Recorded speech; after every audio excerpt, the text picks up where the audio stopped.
এমন এক নবী যার মাথা কেটে একটি থালায় করে এক জালিম বাদশার সামনে উপস্থাপন করা হয়েছিল। এটা কোনো গল্প নয়, বরং একটি সত্য ঘটনা। এই ঘটনা ঘটেছিল ফিলিস্তিনের পবিত্র ভূমিতে, বায়তুল মুকাদ্দাসের কাছাকাছি। সেখানে শাসন করত এক জালিম বাদশাহ, হেরড অ্যান্টিপাস। সে শুধু একজন শাসকই ছিল না, বরং নিজের খেয়াল খুশির দাস ছিল। সেই সময়ে ছিলেন আল্লাহর এক নির্ভীক নবী, হযরত ইয়াহিয়া আলাহ। তিনি কখনো সত্য কথা বলতে পিছপা হননি। তিনি সেই বাদশাকে নিষেধ করেছিলেন নিজের ভাতিজিকে বিয়ে করা আল্লাহর হুকুমের বিরুদ্ধে। কিন্তু যখন সত্য কথা ক্ষমতার সামনে বলা হয়, তখন জালিমের রাগ জ্বলে ওঠে। বাদশার স্ত্রী হেরোডিয়াস একটি ভয়ঙ্কর পরিকল্পনা করল। সে তার মেয়ে সালোমিকে এক আসরে পাঠালো, যেখানে পাপ আর লালসার পরিবেশ ছিল।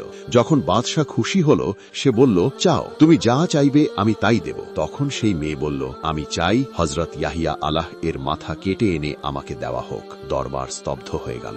অবশেষে সেই জালিম আদেশ দিল, আর এক নবীর মাথা কেটে থালায় করে আনা হলো। এমন ধৈর্য, এমন ঈমান, এটাই ছিল সত্যের শক্তি। আপনিও যদি এমন দৃঢ় ঈমান অর্জন করে মৃত্যুবরণ করতে চান, তাহলে কমেন্টে লিখুন আল্লাহু আকবার।